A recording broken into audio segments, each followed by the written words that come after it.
네, 지금부터는 투자해놓은 시간으로 이어가 보겠습니다. 현재 양대 지수 모두 4% 넘게 밀리다가 지금 조금씩 낙폭을 회복하려고 시도를 하고 있는데요. 남은 오후장 어떤 투자 전략이 필요할지 두 분 통해서 인사이트 얻어보겠습니다.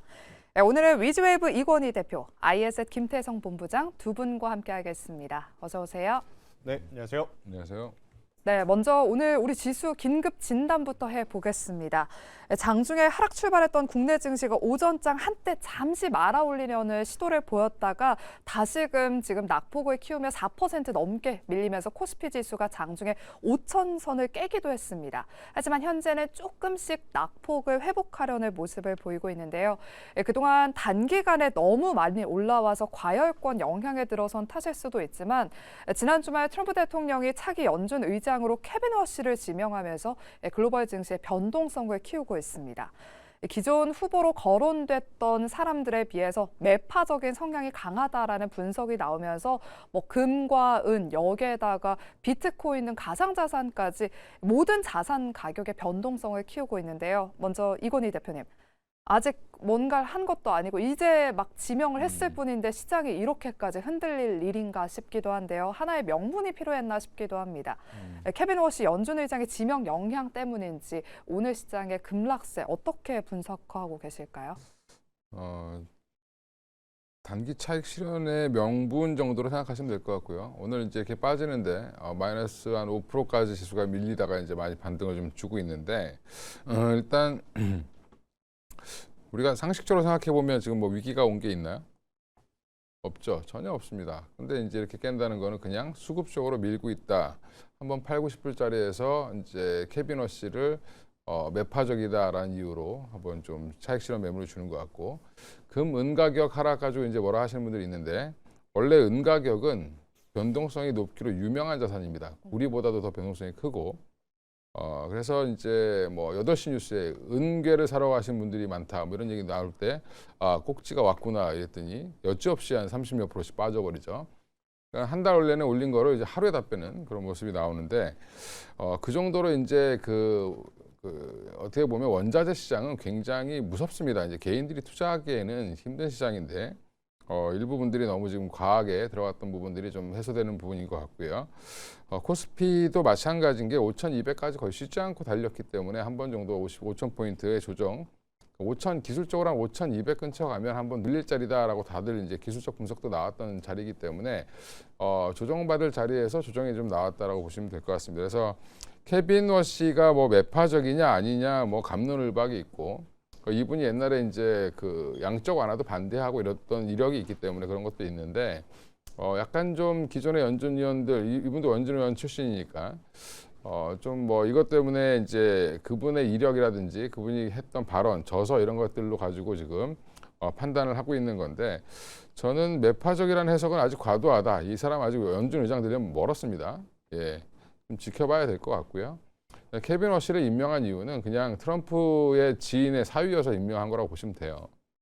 예, 미국도 되게 바닥이 좁아서 그냥 자기 믿을 사람들 지금 앉히려고 하는 거니까 좀 더 지켜보시면 될 것 같고요. 오늘은 이제 약간 좀 그런 빌미로 많이 빠진 것 같지만 차트 보시면 이 정도 조정은 나와도 되겠구나. 객관적으로 좀 보이실 거예요. 그래서 아마 지금 지수도 한 11선 밑으로 일시적으로 깨졌다가 다시 11선 위에 안착하는 모습을 보여주고 있으니까 오늘 종가 무렵에 어떻게 끝날지 여부를 좀 지켜보시면 되고, 지금 이런 하락에 너무 휘둘리지 않으시는 게 좋지 않을까 생각하고 있습니다. 네, 워낙 단기간에 많이 급등한 만큼 어느 정도의 조정은 필요했다라고 말씀을 해주셨습니다. 일단 11선에 안착하려는 시도를 보이고 있으니까요. 남은 오후장 흐름도 저희 매일경제TV와 함께 하시길 바라겠고요. 그렇다면 이렇게 단기적인 급락이 나왔을 때 가장 많이 우리 개인 투자자분들이 드는 생각이, 그렇다면 지수가 반등이 나온다면 대장주가 또 올라줄 텐데 어떤 종목을 지금의 매수 기회로 삼아봐야 될지 고민이 되실 것 같습니다. 김태성 본부장님. 네. 오늘 남은 오후장이 하나의 매수의 타이밍이 될 수 있을지 먼저 궁금하고요. 그리고 삼성전자, SK하이닉스 같은 반도체 대장주를 담는 게 좋을까요? 아니면 현대차 그룹주를 담는 게 좋을까요?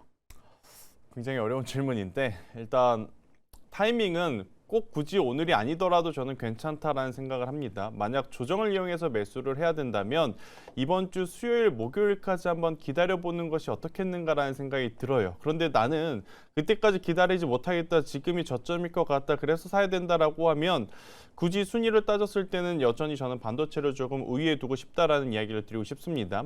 현대차 물론 좋죠. 그리고 현대차 지금 자동차 밸류에 로봇 밸류를 얹는다라고 하면 당연히 목표가가 상향되는 것도 명분이 확실하게 되죠. 하지만 지금 당장의 숫자를 보고 투자를 할 쪽은 상대적으로 삼성전자와 SK하이닉스가 훨씬 더 우위임은 바뀌지 않는다라는 겁니다. 지난주 금요일날 미증시가 안 좋았을 때 금과 은혜 가격이 변동성이 컸을 때 미국 내 샌디스크, 웨스턴 디지털과 같은 기업들은 주가의 조정이 없었어요. 그것을 감안을 해보면 지금의 조정을 이용해서 사신다 했었을 때는 반도체가 저는 여전히 우위에 있다라고 말씀을 드리고 싶습니다. 그런데 서두에 제가 이제 수요일, 목요일 날까지 한번 기다려봤으면 좋겠다고 말씀드렸던 이유는 뭐냐면 이번 주에 굉장히 많은 기업들의 실적이 발표가 되어 있습니다. 특히나 수요일 날 미국 증시 기준으로 여러분들이 알고 있는 테크주들을 좀 제외하고 중소형단에서 플런스 에너지라고 하는 ESS 에너지 저장장치 관련주들의 실적이 준비가 되어 있거든요. 목요일날 우리나라 증시에는 에코프로 그룹주들이 실적 발표가 준비되어 있고, 만약 여기서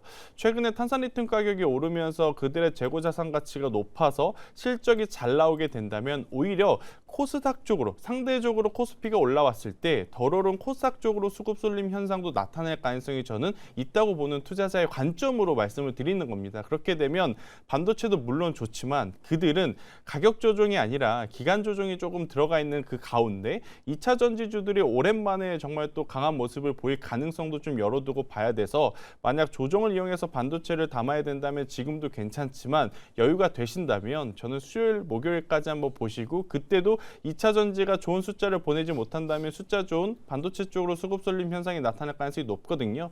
그때 한번 접근을 해보시는 것도 괜찮지 않겠는가라는 의견을 한번 드려보도록 하겠습니다. 네, 조금 더 시장의 변동성이 잠잠해질 때까지 기다렸다가 한 수요일, 목요일쯤에 담아보자라는 전략 말씀해 주셨습니다. 여기에다가 또 반도체 쪽에 무게중심을 두자라고 언급해 주셨으니까요. 잘 참고하셔서 대응해 보시기 바랍니다. 그리고 오늘 상승 종목 수가 500여 개가 채 되지 않습니다. 이 중에서도 삼성전기가 개별 호재성 이슈로 장중에 30만 원 선을 터치하기도 했고요. 현재도 3% 넘는 강세를 보이고 있습니다. AI용 MLCC 분야에서 성장이 기대된다라는 분석과 함께 엔비디아 GPU 공급망 밸류체인에 합류했다라는 소식이 오늘 상승의 트리거로 작용하고 있는데요.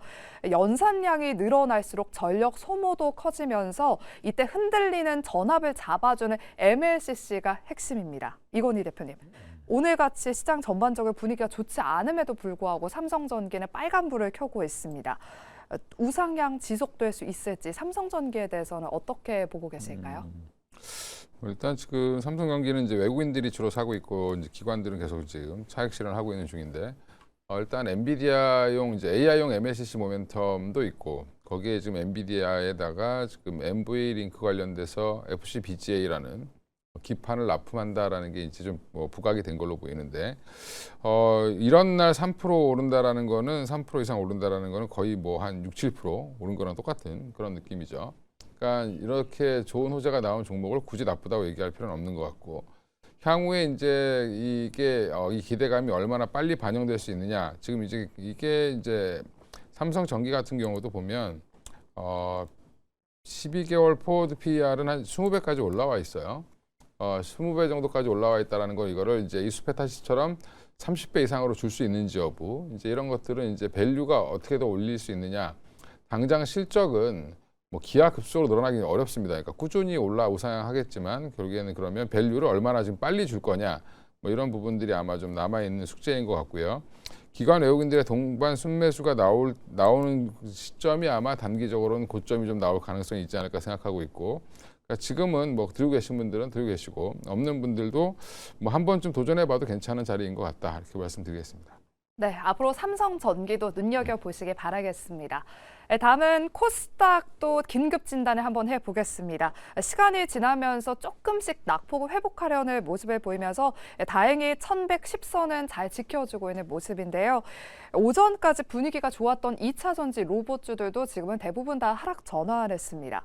이건희 대표님, 2차 전지와 로봇이 코스닥 상승을 그동안 견인을 했었는데 이 중에서 어떤 섹터에 우선순위를 두고 담아보는 게 좋을지 궁금하고요. 그리고 최근에 개인 투자자분들이 코스닥 150 레버리지를 공격적으로 담았잖아요. 이분들은 지금 구간 어떻게 좀 대응을 해봐야 될지도 궁금해요. 제가 이제 그분들이 그걸 담은 거를 대응까지 알려줘야 되나? 예, 그거는 좀 아닌 것 같고, 예, 알아서들 하시면 되죠. 투자는. 예. 근데 2차 전지 전반은 지금 전반으로 지금 되게 코프로가 되게 좋잖아요, 지금. 근데 2차 전지 전반으로 지금 좋은 뉴스가 나온 거는 그닥 없어요. 예. 그럼 지금 대장주라고 하는 이제 삼성 SDI라든지 LG 에너지솔루션은 이미 꺾였는데 에코프로 혼자 간다는 거는 에코프로 나름대로의 이유가 있습니다만 니켈 재련소 관련돼서 실적이 좀 나올 거다라는 기대는 있는데 그럼 이번 실적 발표를 한번 볼 필요는 있을 것 같고 대신에 이제 저는 이제 이번에 ETF가 많이 매수하면서 그 핑계로 지금 에코프로를 조금 더 과하게 올리는 거 아닌가? 에코프로 BM은 빠지는데 에코프로만 올라간다. 저것도 이상한 거죠. 그래서 지금 2차 전지 전반은 제가 볼 때는 좀 차익 실현할 구간이 좀 지나지 않았나 이렇게 보고 있고요. 단기적으로는. 물론 이제 지금 로봇 관련돼서 붙여서 얘기가 나오고 하는데 저는 아직도 그 시간은 좀 너무 내러티브가 좀 많이 붙어 있는 걸로 보이고 2차 전지 전반은 조금 좀 쉬어갈 자리에서 제대로 좀 쉬어가고 있는 걸로 보이고요. 로봇도 좀 마찬가지로 보고 있습니다. 그래서 지금 최근에 로봇들 올라온 거 보면 그냥 우후죽순 올라오다가 이제 그나마 최근에는 대기업 관련된 대기업이 투자한 회사들, 그다음에 그 회사에 또 납품하는 회사들 중심으로 해서 강한 흐름을 보여주고 있는데 여기도 저는 이제 어느 정도 거품이 좀 꼈다라고 보고 있는 사람이고요. 차라리 로봇주 살 거면 그냥 현대차 사는 게 낫죠. 뭐 이렇게 어려운 데서 돈도 잘 못 버는 회사들 사서 고생할 필요는 없을 것 같고 삼성이 아무리 대주주여도 지금 그 레인보우 로보틱스의 밸류는 사실은 좀 인정하기 좀 어려울 정도까지 많이 올라와 있습니다. 그래서 1년 매출액이 200억을 살짝 넘기는 레인보우 로보틱스가 지금 시가총액 4위까지 올라왔다는 것 자체가 코스닥에서 조금 좀 과하지 않나? 14조 거의 15조 가까이 14조가 넘거든요. 레인보우가. 조금 좀 많이 올라온 거 아닌가 이렇게 생각하고 있습니다. 그래서 이쪽은 조금 쉬어가야 되는데 문제는 레인보우 로보틱스랑 2차 전지가 에코프로 그룹주들이 더 올라온 이유는 결국에 이제 아까 말씀하셨던 ETF 매수 물량 때문에 간접적으로 시가총액 상위 종목들을 많이 사면서 올라온 걸로 보이기 때문에 코스닥도 단기 과열에 따른 일시적인 조정 이런 것들은 좀 나올 가능성이 있고요. 오늘은 지금 ETF 매수 물량이 없죠. 사실인 것 같긴 한데 여전히 마이너스로 잡히는 거 보니까 좀 빠지니까 또 안 사는 거예요 지금. 예. 그럼 이제 이런 부분들은 조금 좀 지켜보셔야 될 것 같고 일주일 동안 좀 과하게 샀던 물량들이 어느 정도 이제 안정이 됐다. 그러면 이제 코스닥도 좀 쉬다가 다시 한번 또 개별 이슈로 각 기업마다 좀 기업별로의 분석이 좀 필요한 시기가 되지 않았나 생각하고 있습니다. 네, 이렇게 2차 전지와 로봇에 대한 이야기 나눠봤고요. 오늘 장 초반부터 우주항공 섹터도 강세를 보이고 있습니다. 여전히 루미르와 파이버프로가 10% 넘는 두 자리 급등세를 이어가고 있습니다. 일론 머스크가 우주 데이터 센터를 구축하겠다라는 구상을 내놓으면서 위성 100만 기 발사 계획을 공개한 탓에 지금 우주항공 관련 종목들이 연일도 시세가 나고 있는데요. 김태성 본부장님. 네. 우주항공 종목도 오늘 어떤 대응 전략이 필요할지 그리고 당분간 이런 우주항공 섹터는 계속해서 눈여겨봐야 될지도 궁금합니다. 이제는 우주항공주를 테마적으로 접근을 할 필요는 저는 없다라고 보여집니다. 왜냐하면 가장 중심에 서 있는 스페이스X가 굉장히 좋은 숫자와 성과를 보이면서 또 발사 횟수에 대한 기대감도 큰 뉴스를 오늘 내보냈지 않습니까? 하나 두 개가 아니라 100만 개 수준이라면 당연히 여기에 들어가는 부품 관련주들도 저는 이제는 실질 수혜를 받을 가능성이 높다라고 좀 보시면 될 것 같고 결국에 이제 커져나가는 우주 항공 관련한 확장성까지도 이제는 고민을 해야 될 때 일단 지금 당장은 몇 개를 발사를 한다, 그리고 발사체를 계속 재활용한다라는 것에 초점이 맞춰지다 보니 그것과 연관되어 있는 HVM, 그리고 스피어, 그리고 오늘 말씀드리는 뭐 루미르와 같은 기업들이 굉장히 또 좋은 모습을 보이지만 결국 전체적으로 우주항공주들에 대한 그러니까 인프라들이 확장이 되게 된다면 저는 통신망까지도 같이 봐야 된다는 생각이 들어요. 그래서 오늘 지수가 전체적으로 좋지 않은 가운데 우주항공주가 세면서 통신 부품주가 같이 움직이는 것도 그 괴라고 좀 보시면 될 것 같아서 이제는 우주항공 쪽은 단순히 테마적으로 보실 것이 아니라 실질적으로 돈을 벌고 있는 기업들은 중장기 투자가 저는 가능하다라고 보여집니다. 우선 스페이스X에서 나온 발사의 연속성 그리고 발사체를 재활용한다라는 뉴스를 보실 분들이라고 하면 HVM과 스피어 그리고 루미르를 보시는 게 맞을 것 같고 나는 일단 스페이스X가 아니더라도 자생할 수 있는 매출 구조를 가진 기업을 보시고 싶다라고 하면 인텔리안테크와 세트랙 I로 저는 집중을 하시는 게 맞지 않을까. 그런데 이걸 또 다 아우르고 있는 기업이 하나 있습니다. 앞서서 대표님께서도 로봇 보실 때 현대차 보라고 하셨듯이 저도 이쪽에 대한 고민을 좀 크게 깊이 하실 필요 없이 하나 에어로스페이스를 보는 게 가장 안정적이지 않겠는가. 물론 이제 하나 에어로스페이스가 방산에 대한 이미지가 굉장히 크고 오늘 굉장히 큰 규모 수주에 대한 뉴스가 나왔음에도 불구하고 지금 밀리는 게 불편하시겠지만 하나 에어로스페이스 안에 또 세트랙 I도 포함되어 있는 만큼 저는 우주항공을 보신다면 하나 에어로스페이스가 가장 안정적일 수 있겠다. 대신에 변동성을 노려보신다면 앞서 제가 말씀드렸던 스페이스X 관련 부품주들에 대한 고민도 해보시면 좋지 않을까라는 의견 드리겠습니다. 네, 우주항공 내에서는 한화 에어로스페이스와 인텔리안테크, 세크까지 언급해 주셨습니다. 세 가지 기업들 눈여겨보시길 바라겠고요. 그리고 오늘 오전 중에 알테오젠의 실적 발표가 있었습니다. 지난해 사상 최대 실적을 경신하면서 매출액이 지난해보다 117%, 영업이익은 275% 증가하면서 영업이익률도 57%로 집계가 됐는데요. 하지만 시장의 영향 탓인지 아직도 투심이 완전히 회복되지 못하면서 알테오젠 4% 넘게 밀리고 있습니다. 이건희 대표님, 지금 시장은 실적보다는 대외적인 불확실성에 더 예민하게 반응하고 있는 것 같습니다. 알테오젠이 호실적 발표했음에도 불구하고 바이오 투심을 끌어올리기에는 역부족인 걸까요? 바이오가 이제 실적을 본격적으로 내기 시작했다라는 데 의미가 있죠. 지금 1년에 지금 바이오텍 회사가 1,100억을 넘게 벌었다라는 거는 알테오젠이 처음인데 예, 이런 부분에 이제 조금 더 그나마 이제 낙폭을 좀 줄인 정도로 보시면 될 것 같고요. 최근에 이제 금리가 좀 못 내려갈 것 같다라는 그런 의견들도 바이오 투심을 좀 악화시켰고 전반적으로 지금 뉴스에 대한 해석들도 지금 되게 조금 부정적으로 해석을 많이 했죠. 알테오젠도 그랬고 ABL 바이오도 그렇고 ABL 바이오 같은 경우 이제 예를 들면 최근 이슈니까 예, 그렇게 안 좋다고 그러더니 오늘은 왜 올리죠? 예, 그러니까 해석 잘못한 거죠. 예, 지난주 금요일에 해석을 잘못했다고 보시면 되고 알테오젠도 결국에는 지금 원래 예상치는 한 1,000억을 조금 넘기지 않겠냐라고 했는데 마일스톤 규모가 조금 더 컸다. 1,100억 이상의 영업이익을 냈다라는 부분은 긍정적으로 평가하시면 될 것 같고 여전히 전 매수 기회로 보고 있고 두 회사 모두 언제 뭐가 나와도 이상하지 않을 정도의 플랫폼을 갖고 있기 때문에 여전히 주목해봐야 되는 원탑과 투탑이다 이렇게 말씀드리겠습니다. 네, 영업이익이 1,100억 원을 넘어선 거는 엄청난 일이다라고 말씀해 주시면서 알테오젠 여전히 매수 기회다라고 말씀해 주셨습니다. 긍정적인 코멘트 주셨으니까요. 앞으로 알테오젠의 주가 흐름도 잘 체크해 보시기 바랍니다. 다음으로는 화장품 이야기 나눠보도록 할게요. 오늘 하락 종목 수가 월등히 엄청난 상황에서도 지금 화장품 관련주는 비교적 선방하고 있습니다. APR의 호실적 전망과 함께 얼마 남지 않은 그 중국 춘절에 대한 기대감으로 APR이 현재도 3% 넘게 상승하면서 전고점 탈환을 노리고 있는데요. 김태성 본부장님, 네. 2월에는 국내 증시가 설 연휴도 껴있는 만큼 조금 보수적으로 대응해야 된다라는 의견이 있습니다. 이럴 때 이런 실적이 뒷받침되는 K뷰티 관련주를 좀 담아보는 전략은 어떻게 보세요?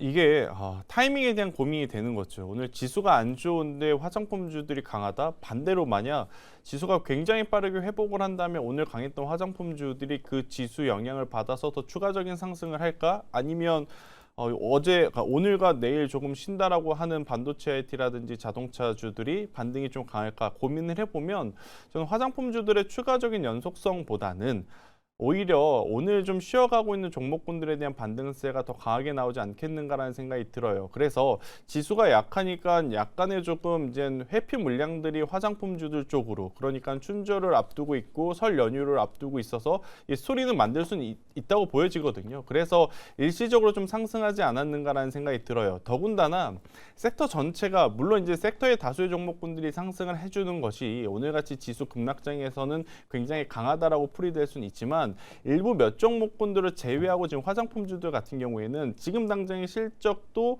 굉장히 부담스럽고, 그리고 향후에 실적이 성장할 거라는 보장이 지금 없기 때문에 저는 일부 몇 종목군들을 보는 건 괜찮지만, 대표적으로 APR 같은 경우에는 여전히 높은 수준의 숫자, 실리콘투도 마찬가지고요. 그러한 종목군들은 괜찮지만 섹터 전체를 긍정적으로 보기에는 아직은 이르지 않겠는가라는 생각.